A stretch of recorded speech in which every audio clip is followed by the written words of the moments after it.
One big hi to everyone. How are you? My name is Maya and I want to tell you about my little trip where I visited my friend. I'll say this right away, she's Korean and we haven't seen each other for many years, and I finally managed to get to her during my summer break last year. I discovered a lot of interesting things, including foods. Now I'll tell you about it in more detail if you haven't figured it out yet. I have lived in London for a long time and my parents moved there when I was only 8 years old. Before, we lived in a completely different location, in Central Asia. It was there that I met my first friend named Kira. She's Korean. Our houses were in the same neighborhood and we often went to visit each other, and besides, our parents were also good friends. On special occasions, my mom would always go visit them just to eat and chat. They had a cuisine that was completely different from ours. Kira always had something spicy on the table. Pepper and vinegar were added to every dish. There were many different salads, and again, they were all spicy. My dad always said that they had the best snacks. We used to spend hours at their house, eating and drinking. Well, drinking for the adults. We were very sad to leave that house and to leave such cool neighbors behind. In the end, when we were saying goodbye, Kira gave me our New Year's photo together. She said that when we grow up, we will definitely need to find each other. I shed a tear, hugged her tightly, and then left. Almost 10 years have passed since then. Of course, at that time, we didn't use the internet much, so we lost all of our connection. And only about 3 years ago, I was on Facebook and accidentally saw a user named Kiratsoy. I opened up her photo and my heart began beating wildly. Did I actually find her?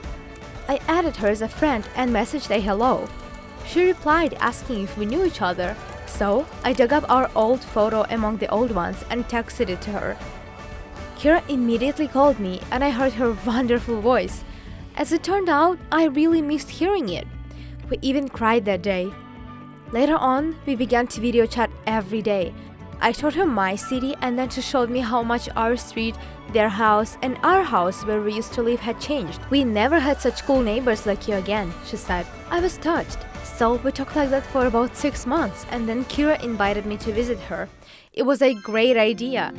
I immediately told my mom and dad about this, but my parents could not travel because of work. And then, after thinking about it for a little while, my parents decided to let me go there alone. It was even better. I waited until the start of the break and packed up my things and bought a ticket. Kira met me at the airport and it was just all wonderful.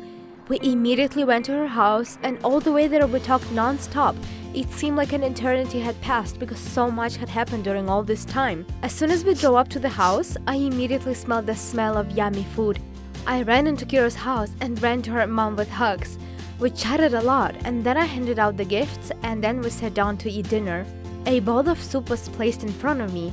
Kira asked when was the last time I ate Korean food, and I honestly said that it was in this house. Wow, then eat this soup. You will quickly gain strength. I watched Kira's moves and repeated them. In a bowl of broth and meat, I added salt to my liking, then some onions, black pepper, chopped up greens, boiled rice, finely chopped garlic, and hot red pepper. I mixed all this and brought it to my mouth. The soup was extremely hot. Kira said that it was a custom among Koreans because serving a cold soup was a sign of disrespect.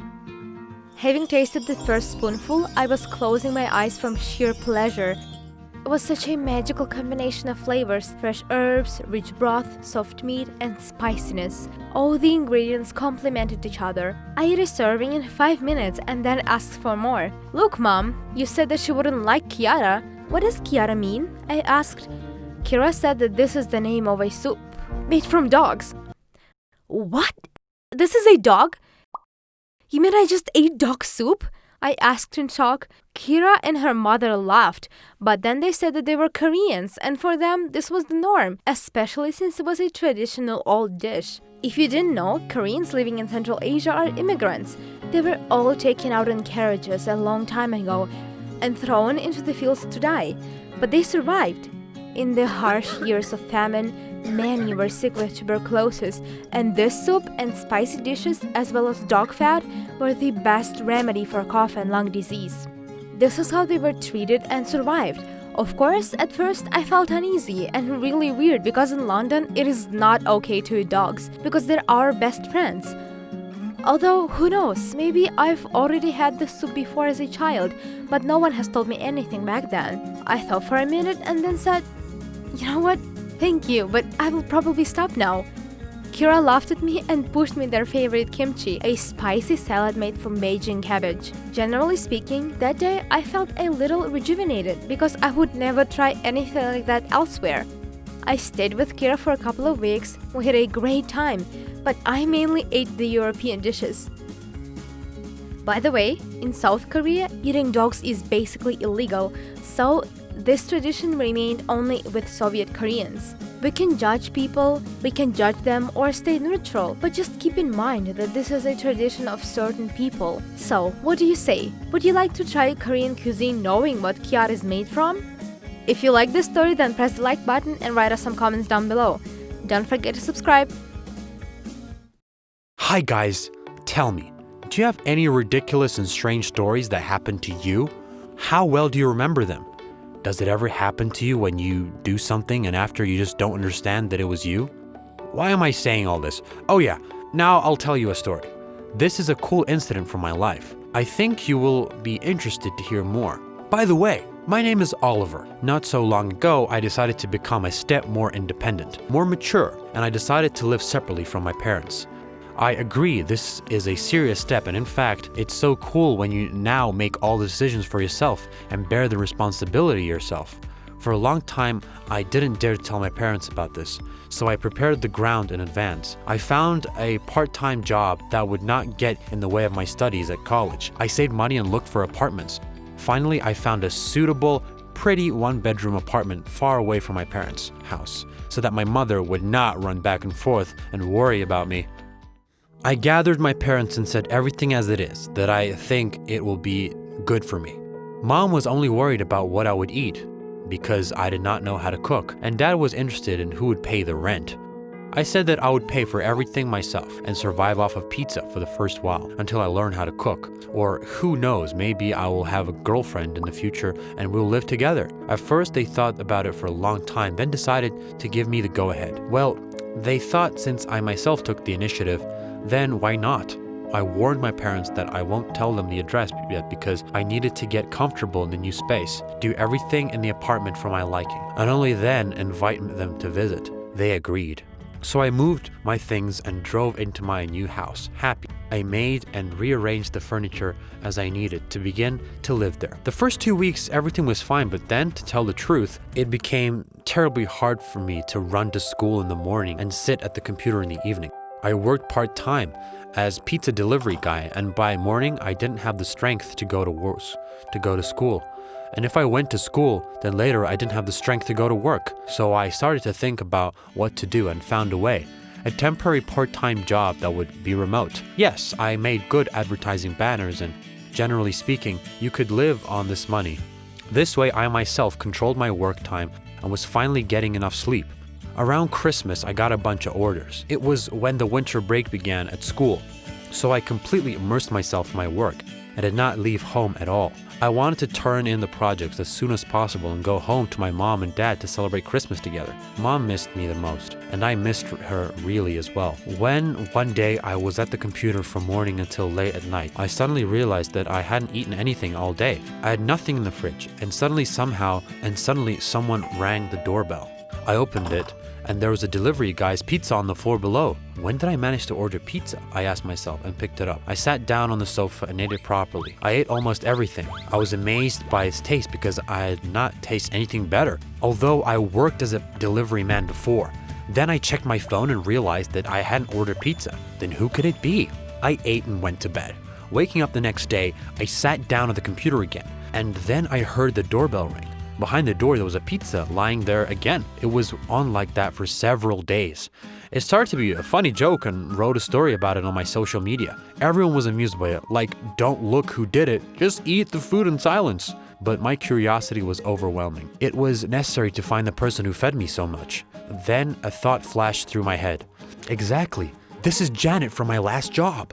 I thought, this was the girl I liked. We worked together in the pizza delivery place. Oh, she was just an unreal beauty. I thought that if she sees my posts, then soon I'll be able to see her outside my door.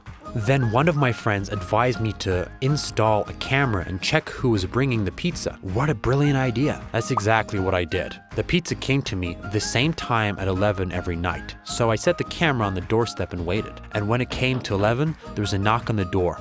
I went out, there was a pizza on the ground. It even scared me a little. I checked the recording, but no one was there. How could this be? I took the pizza, began to munch on it, and was online again. After writing another post, friends wrote that the delivery man probably knows about the camera and is purposefully hiding from it. But this is physically impossible because the camera is positioned so that both the door and the doorstep are visible. I sat down and watched the tape. Oh no. Then I got so creeped out. No pizza was visible in the video. I rubbed my eyes and saw how I was opening the door as if taking the pizza, but in fact, I had nothing in my hands and went back inside. Then what am I bringing into the house? I asked myself and turned my head. Instead of my favorite pizza, I had a stack of bitten off newspapers on my table. At that moment, I became terribly scared and creeped out. Out of panic, I went to wash my face, slapped myself on the face and called Janet. Hello, Janet. Tell me, did you ever bring me pizza? I asked her in a trembling voice, and she told me, Hello? Who is this? What do you want? I hung up and grabbed my head. My heart was beating wildly in my chest. I did not understand what was going on. Then I wrote my address to my parents and asked them to come. It felt like it took them forever, but then I finally heard the doorbell ring. I thought that if this was pizza again, then I would run away from home. But suddenly my parents came in. How glad I was to see them. I sat there all blue and frightened. I was terribly sick and had a headache. Why does your apartment smell of gas? My father asked. Does it actually smell of something? I asked. My father went to check the pipes and turned out that there was a gas leak in my apartment. They immediately called the services and an ambulance arrived and took me to the hospital. I was in the hospital for several days and only then came to my senses. As the doctor said, it turned out that the gas leak was so small and had been poisoning me for several days. And because of this, I started to have hallucinations. In a word, it seemed to me that everyone was just ordering pizza for me because I love it so much. But in fact, I ate newspapers. Who knows what would have happened if my parents hadn't come for me. Of course, after that incident, my mother got scared and made me return home. My father said that since I can't even smell the gas, I will now live with them. Maybe it's true. It's not time for me to be independent yet. What do you think? If you liked the video, then give it a thumbs up and leave us some comments down below. Don't forget to subscribe.